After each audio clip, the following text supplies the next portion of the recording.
The gentle hum of the cargo ship's engines filled the bridge as bits of space dust sparkled against the dark void outside.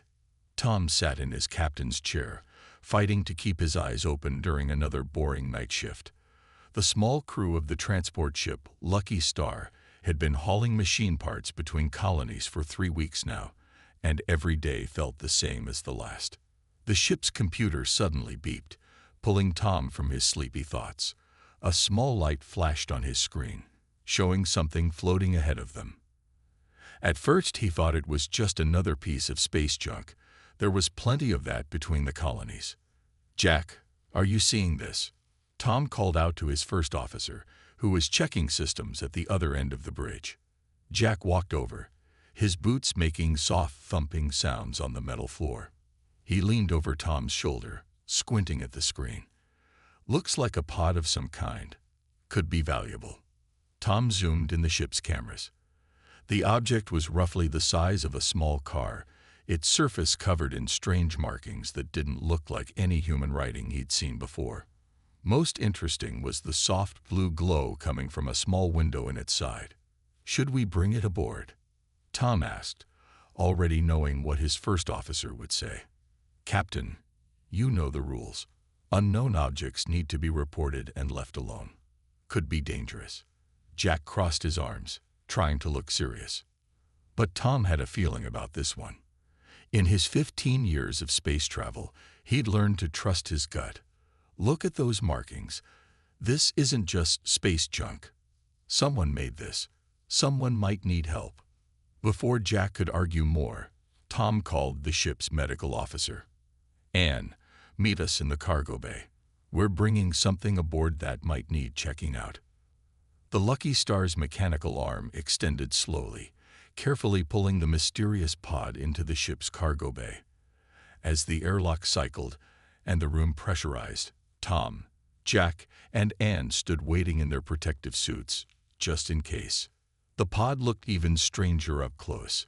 Its surface was warm to the touch and seemed to pulse with a faint light. Anne walked around it with her scanner, frowning at the readings. "There's definitely something alive in there," she said, tapping at her device. "Life signs are weak but stable. Whatever's inside is in some kind of sleep state." Tom found what looked like a control panel and gently wiped away years of space dust. The surface responded to his touch, lighting up with more of those strange symbols. To everyone's surprise, the pod made a soft humming sound, and the window became clear. Inside, curled up in a ball, was something none of them had ever seen before. It looked almost like a puppy, but with 6 legs instead of 4. Instead of fur, its body was covered in small scales that would have been beautiful if they weren't so dull and lifeless. The creature was small, probably young, and even in its sleep, it looked scared. "It's just a baby," Anne whispered, pressing her hand against the window. "And from these readings, it's not doing well. We need to get it to the medical bay." "Now hold on," Jack said, always the careful one. "We don't know what it is or where it came from. It could be dangerous. Protocol says." "Protocol can wait," Tom cut him off. "Look at it, Jack. Really look. Someone put this little one in a pod and left it to die in space. What kind of people would do that to a child?" Jack looked at the creature again, and his stern expression softened. The little alien did look helpless, and something about its face reminded him of the puppies he'd had growing up on Earth. "Fine," he sighed. "But if this ends up being a mistake, I'm putting it in the official report that I objected." Tom smiled, knowing that was as close to agreement as he'd get from Jack. "Noted. Now let's get this little one somewhere safe and warm. Anne, can you figure out how to open this thing safely?" As they worked to rescue the mysterious creature, none of them knew they were about to start something much bigger than just saving one abandoned alien puppy. Sometimes the biggest changes in the universe start with the smallest acts of kindness. Anne's medical bay had never been this crowded. Tom and Jack stood back while Mary, the ship's cook, peered over Anne's shoulder as she worked on the stasis pod's controls. After 3 hours of careful study, Anne finally felt ready to open it. "Everyone step back," she ordered, her fingers hovering over the glowing panel. "We don't know how it will react when it wakes up." The pod hissed softly as it opened, releasing a cloud of sweet-smelling mist. The small creature inside didn't move at first, its scaled chest barely rising and falling with shallow breaths. Its dull scales looked even worse in the bright lights of the medical bay, showing patches where some had fallen off completely. Anne moved forward slowly with her scanner, careful not to make any sudden movements. "Poor thing is severely dehydrated and malnourished. Whatever put it in that pod didn't care if it survived the journey." The creature's eyes suddenly snapped open, revealing deep purple irises with specks of gold in them. It saw the humans and tried to scramble backward, but its weakness made it stumble. A high-pitched whimper filled the room, somewhere between a puppy's cry and a bird's song. "It's terrified," Mary whispered, her heart breaking at the sound. She reached into her pocket and pulled out a piece of dried meat she'd been saving for her lunch. "Here, let me try something." Mary moved forward slowly, keeping low to appear less threatening. The alien puppy watched her with wide eyes, pressing itself against the back of the pod. She placed the meat on the floor and backed away. The creature's nose twitched. Despite its fear, the smell of food was too tempting to resist. It slowly crept forward on its 6 legs, moving like a nervous cat. When it reached the meat, it sniffed it carefully before snatching it up with surprising speed. "The translator chip is picking up some brain activity," Anne said quietly, watching her scanner. "It's definitely intelligent, maybe even sapient. Try talking to it."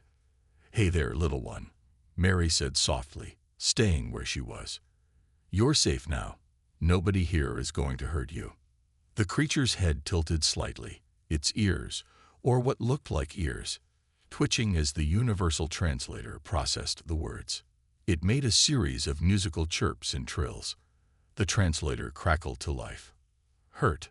Always hurt. Bad ones walk on 2 legs. Bad ones say wrong color. Wrong shine. Must fix or sleep forever." Tom felt anger rising in his chest. Someone put it in that pod because its scales weren't the right color. They tried to kill it over that.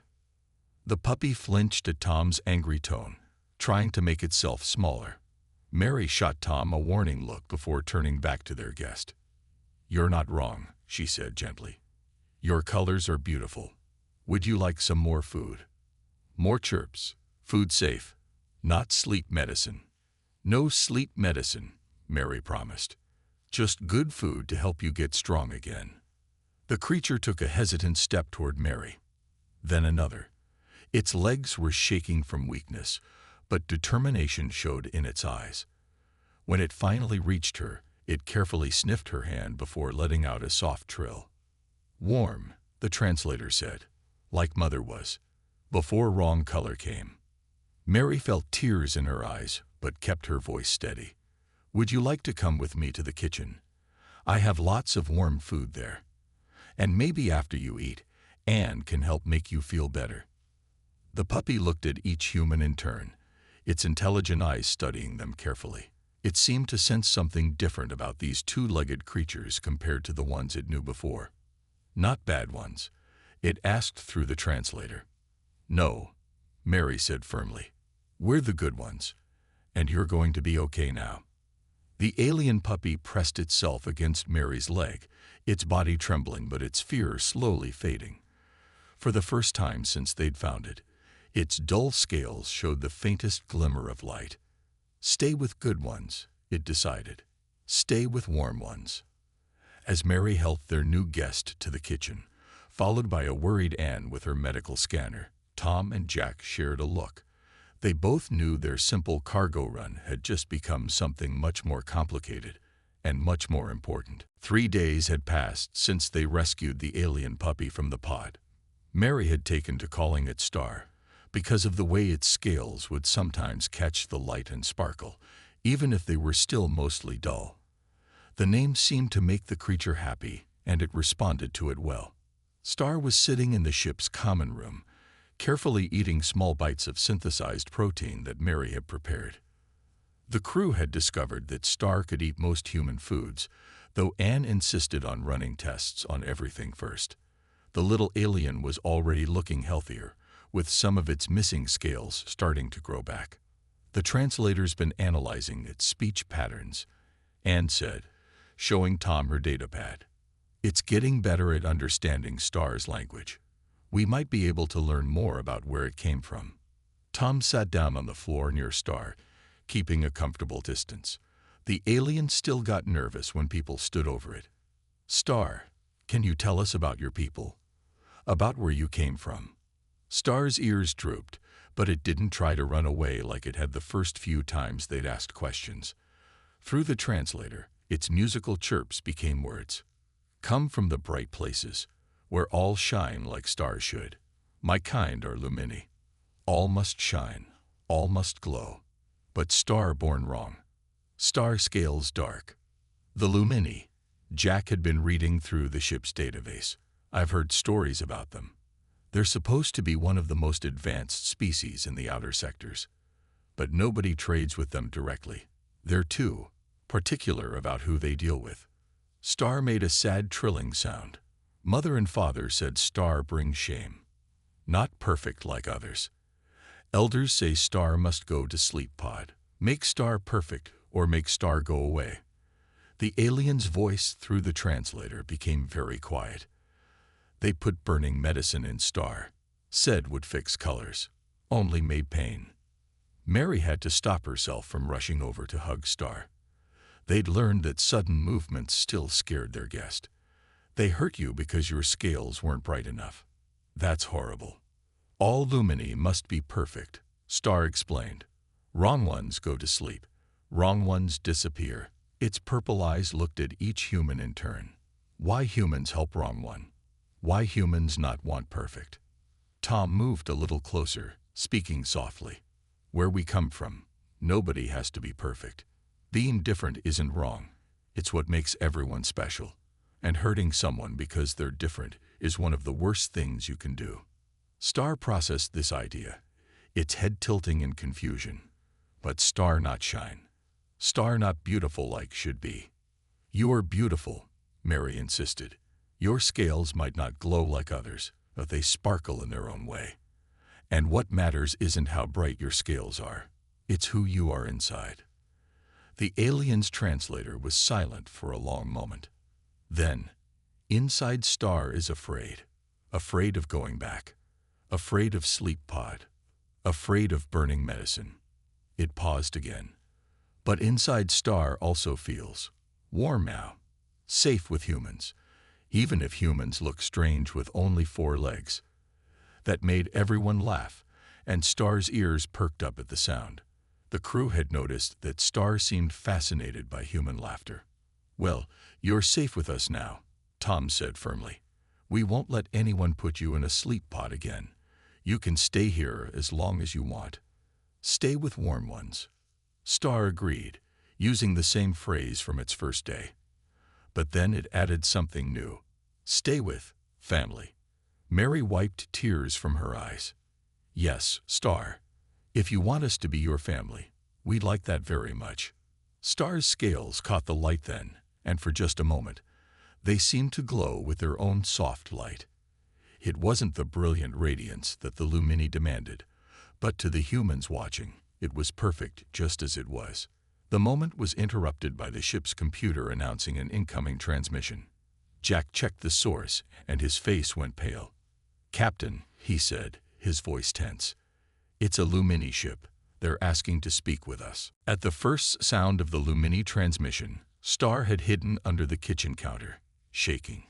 Mary spent an hour coaxing the alien puppy out with gentle words and the promise of fresh-baked treats. Tom had bought them time by telling the Lumini ship they were experiencing communication problems and would respond later. We need to help Star feel safer, Anne said, watching the alien carefully eat a cookie while staying close to Mary. The fear runs deep, but there's something else there too. Have you noticed how Star keeps looking at the engine room whenever we pass it? Tom nodded. He'd seen the way Star's ears would perk up at the sound of machinery. Maybe we could try letting Star look around in there. Might help build some confidence. They didn't have to suggest it twice. As soon as Mary mentioned the engine room, Star's purple eyes lit up with interest. The alien followed them there quickly, all 6 legs moving with newfound energy. The ship's engineer, Bill, was already there doing routine maintenance. He watched in surprise as Star walked straight to a panel that had been giving them trouble for days, making soft chirping sounds that the translator picked up as technical terms. "Vibration wrong," Star said, pressing an ear against the metal. "Flow pattern incorrect. Star can fix." Bill looked at Tom, who nodded. They watched in amazement as Star's 6 legs worked in perfect coordination, each one handling a different tool or holding a part in place. Within minutes, the panel's angry red warning light turned green. "Well, Bill whispered. "That's been bugging me for a week. How did you know how to fix it?" Star's scales flickered with a brief glow of pride. Lumini Young learned machines first. Before walking, before talking. Star good at fixing. Best in learning pod, even with wrong colors. The glow faded, but not allowed to fix anymore when colors stayed dark. "That's ridiculous," Bill said, forgetting for a moment about Star's fear of loud voices. "You've got a gift, kid. Who cares what color your scales are?" Instead of flinching at Bill's volume this time, Star seemed to stand a little taller. Star can fix more things." Over the next few hours, Star moved from project to project in the engine room, solving problems the humans hadn't even noticed yet. The aliens' fear seemed to melt away when focused on machinery. Even better, Star started asking questions about human technology, genuinely curious about how it was different from Lumini systems. "Look at that," Mary whispered to Tom, watching Star excitedly explain something about power flow to Bill. "Our little one just needed to feel useful again." The moment was broken by Jack's voice over the intercom.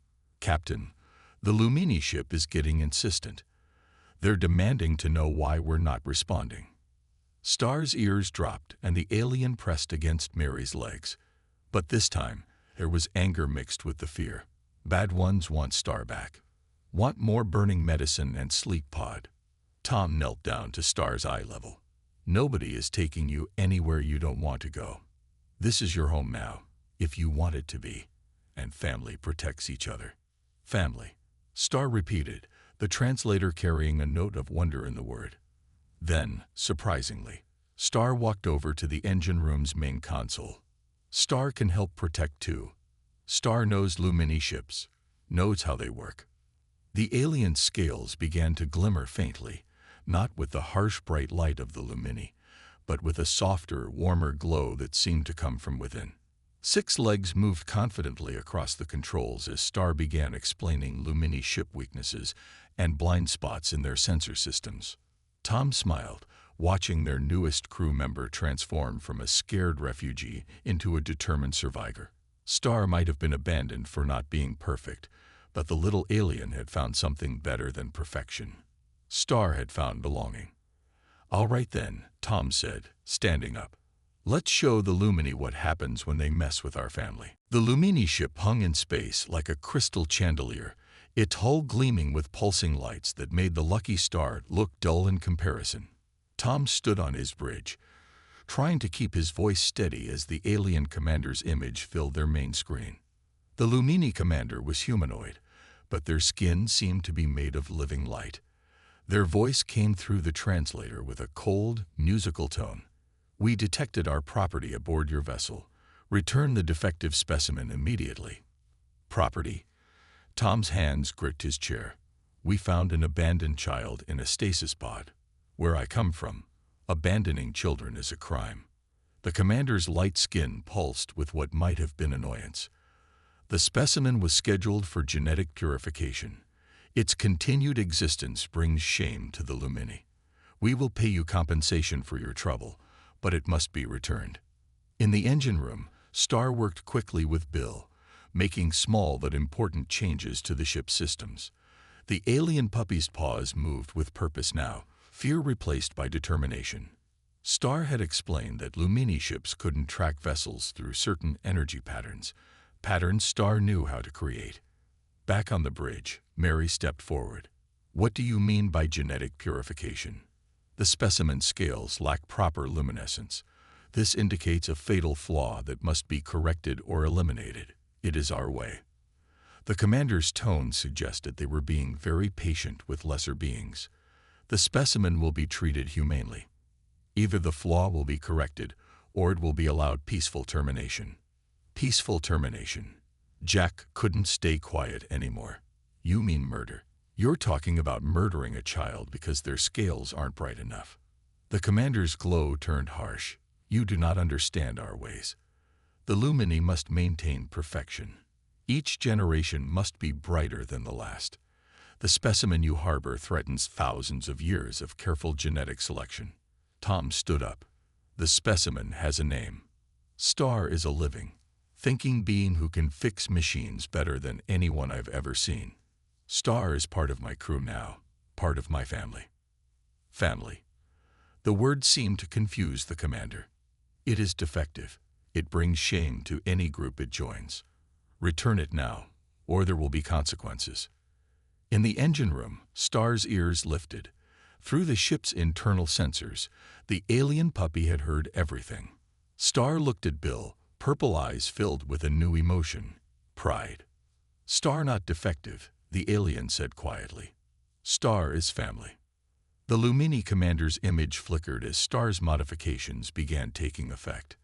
Their perfect ship's sensors started giving confused readings. What is happening? The commander demanded. What are you doing to our systems? Tom smiled. We're not doing anything. Star is showing you what a defective specimen can do. The Lumini ship's lights flickered as Star's changes spread through their systems. Nothing dangerous. Star had been clear about not wanting to hurt anyone, but enough to show what the little alien could do. This is impossible. The commander's voice lost its musical quality. The specimen was rated as non-functional. It was supposed to be incapable of complex tasks. Star was rated wrong, Mary said firmly, just like everything else you thought about Star. The commander's image stabilized, their glow now tinged with what might have been uncertainty. This changes nothing. The specimen must be returned. If you resist, we will take it by force. Try it, Tom said calmly. But know this, if you come after one of my crew, you're declaring war not just on us, but on humanity. Are you sure your perfect society is ready for that? In the engine room, Star's scales began to glow, not with the harsh brightness of the Lumini, but with a soft, warm light that came from happiness and belonging. The little alien looked at the engine room screen showing the Lumini ship and made a decision. Star wasn't going back. Star was home. The Lumini ship's weapons came online, their energy readings making the Lucky Star's warning systems scream. The commander's glowing face showed no emotion as they gave their final warning. You have 10 minutes to surrender the specimen, or we will open fire. Their voice was colder than space itself. Your primitive vessel cannot withstand our weapons. Tom looked at his crew. They didn't need to speak. Their faces said everything. Mary stood with her arms crossed. Jack checked their shield systems, and through the internal cameras, they could see Star working confidently in the engine room with Bill. Send the signal, Tom ordered. Jack pressed a button, and a simple message began broadcasting on all emergency frequencies. Human cargo vessel Lucky Star requesting immediate assistance. Lumini warship threatening to fire on us for protecting an abandoned child. Any nearby ships, please respond. The Lumini commander's light pulsed with amusement. You think anyone will risk war with the Lumini over one defective specimen? The first response came just 30 seconds later.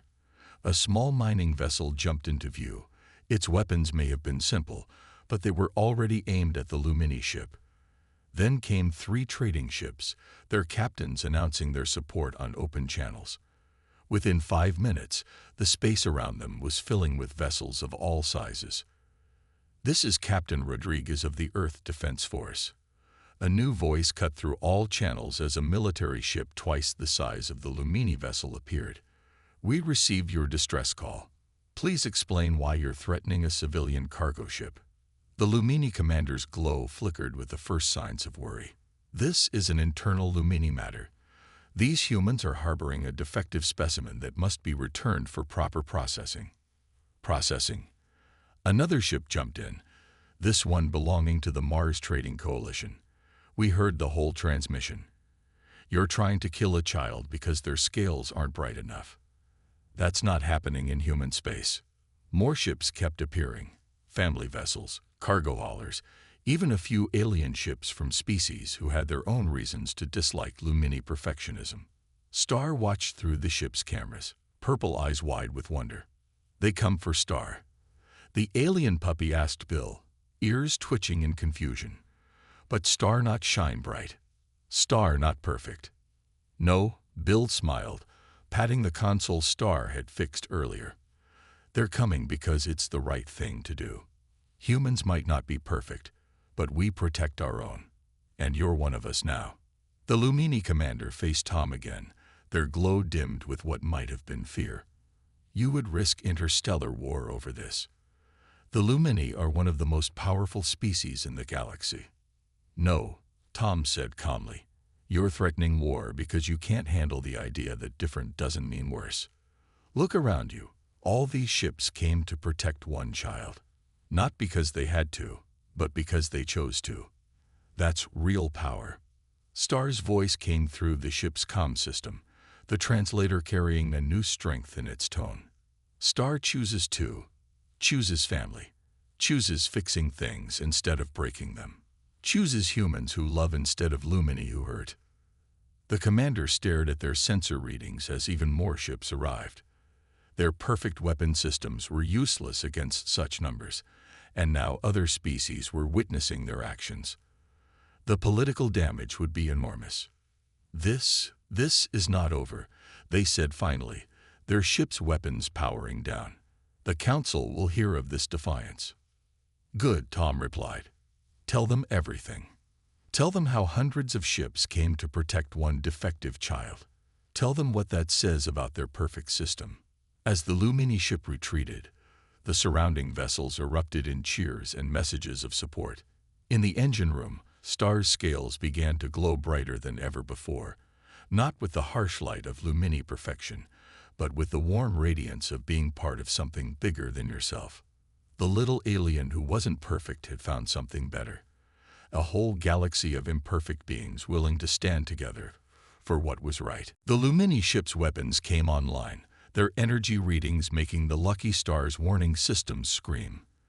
The commander's glowing face showed no emotion as they gave their final warning. You have 10 minutes to surrender the specimen, or we will open fire. Their voice was colder than space itself. Your primitive vessel cannot withstand our weapons. Tom looked at his crew. They didn't need to speak. Their faces said everything. Mary stood with her arms crossed. Jack checked their shield systems, and through the internal cameras, they could see Star working confidently in the engine room with Bill.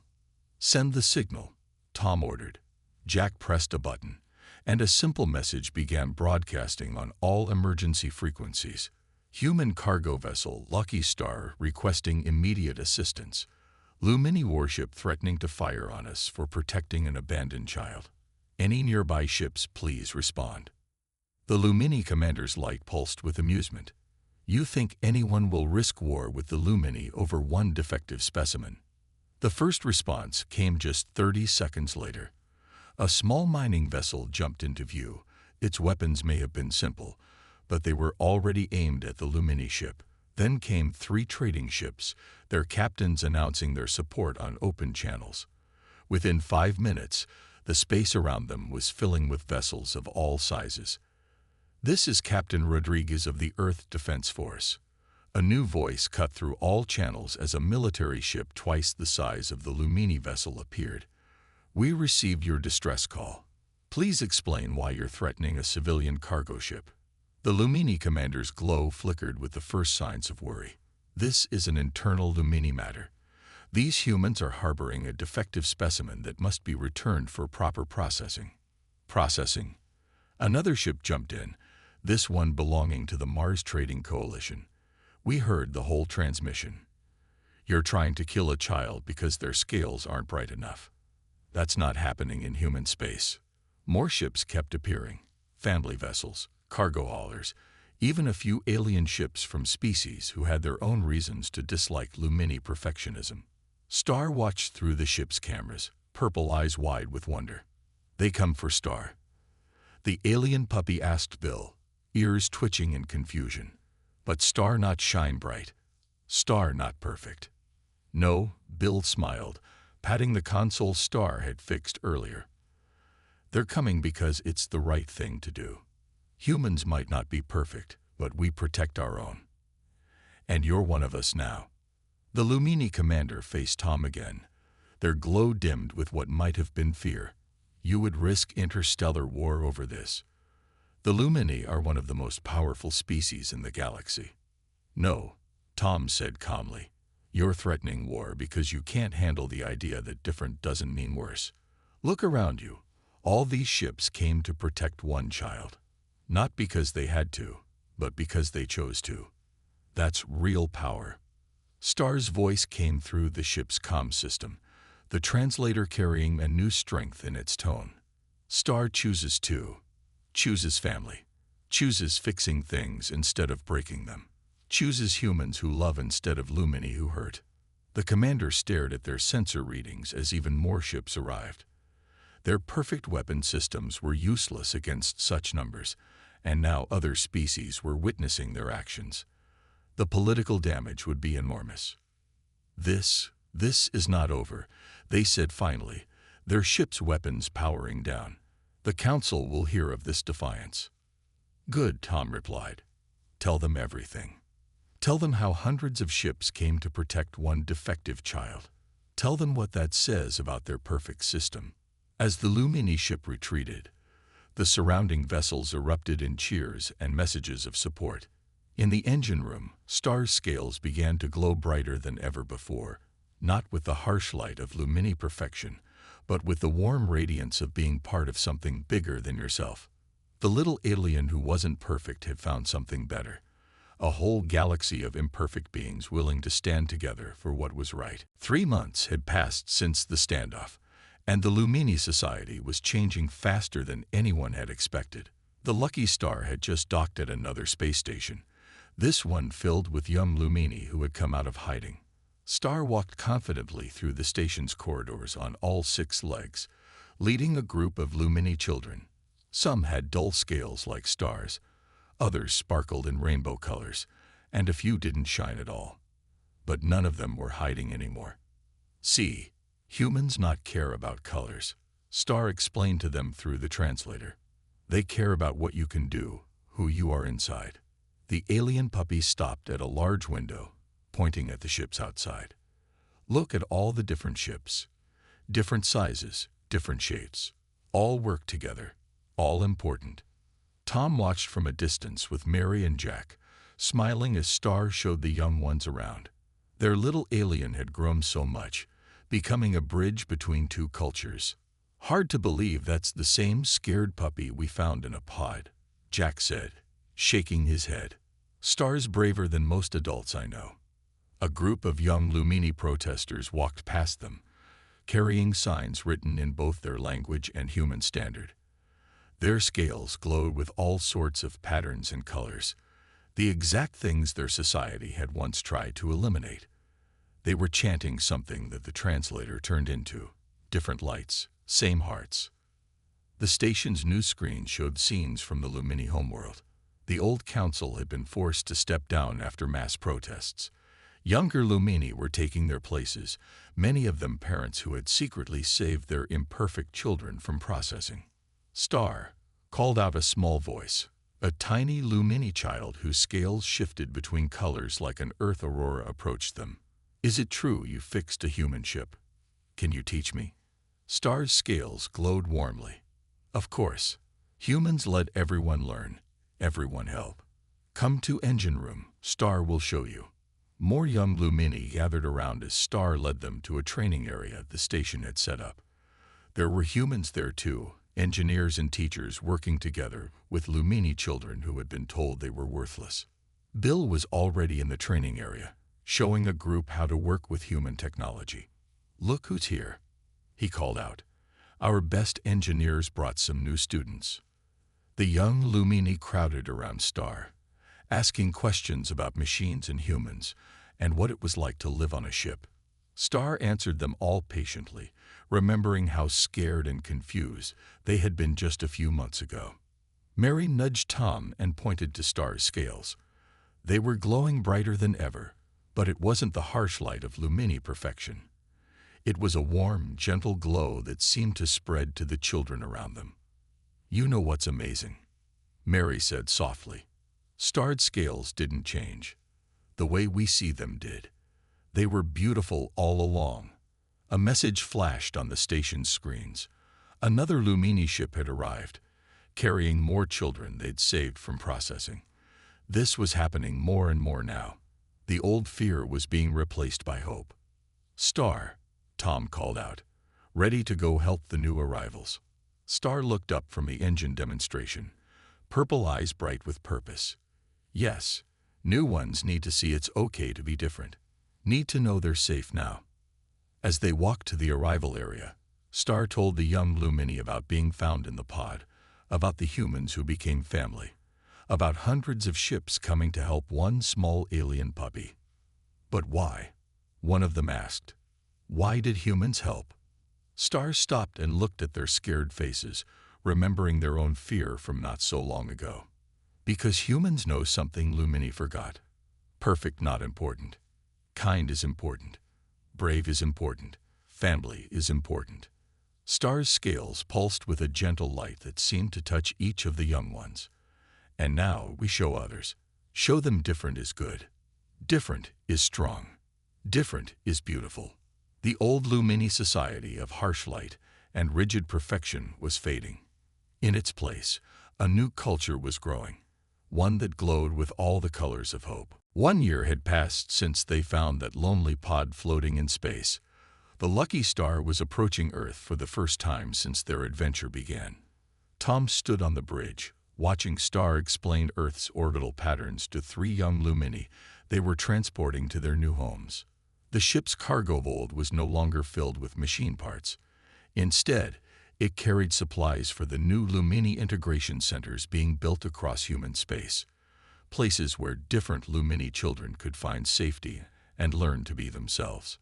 "Earth very blue," one of the young ones said, pressing all 6 legs against the window. Like Star, these children had been marked as defective, but their scales now flickered with excitement rather than fear. "Earth is where humans learn to be different together," Star explained proudly. The translator had learned to carry more emotion in Star's voice over the past year. Many colors, many shapes, many ways to be. All good. Mary walked onto the bridge carrying snacks for everyone. The young Lumini had grown to love human cookies, just like Star had. "Look who's on the news again," she said, pointing to the main screen. The image showed the new Lumini Council chambers. The old crystal walls that only reflected pure light had been replaced with windows that split sunlight into rainbows. The council members themselves were different too. Some glowed brightly, some softly, some in patterns, and some barely at all. They were voting on the final piece of the reform laws. "The Lumini genetic purification program is hereby ended," the council leader announced. Their scales shifted through gentle colors as they spoke. "No child shall ever again be judged by the nature of their light." Star watched the announcement with the other young ones, purple eyes shining. "See, big changes start small. Start with being brave. Start with being kind." Jack checked their landing schedule. "We've got about an hour before touchdown. Star, want to help me run the final system checks?" Star had become the ship's official engineer over the past year. The little alien could fix things faster than anyone, often making improvements humans hadn't even thought of. But more importantly, Star had helped fix something far bigger: a broken society. First, Star helped new ones settle in quarters, the alien puppy said, leading the young Lumini away from the windows. Then help with ship. Family first, then work. Tom smiled at how far their little friend had come. Star no longer hid from loud noises or sudden movements. Instead, Star had become a leader, showing others the path from fear to courage. The ship's communication system beeped with an incoming message. It was from one of the first Lumini children Star had helped, now living happily with a human family on Mars. They were organizing a gathering of all the rescued children, wanting to celebrate 1 year of freedom. "Going to be quite a party," Bill said, reading the message. "They want Star to be the guest of honor." Star's scales glowed with happiness, but not from pride. Not about Star, about all of us, about humans who helped, about Lumini who changed, about everyone who chose kind instead of perfect. As they entered Earth's atmosphere, the sunlight caught Star's scales, sending sparkles of light dancing across the bridge. They weren't the harsh, perfect glow that the old Lumini had demanded. Instead, they shimmered with something better. The light of belonging, of purpose, of love. "What next for Star?" Mary asked, knowing their little friend had been making plans. "Stay with family," Star said firmly, looking at the crew that had become so much more than rescuers. "But also help build more centers, help find more scared ones. Show them what Star learned, that different is special, family is strongest, and real light comes from inside." As the lucky Star descended toward its landing pad, Star gathered the young ones close and pointed to the horizon, where Earth's sun was rising. "See that light?" Star asked them. "That's new day coming. New chance to be brave. New chance to be kind." The alien puppy's scales glowed with gentle warmth. "New chance to shine your own way."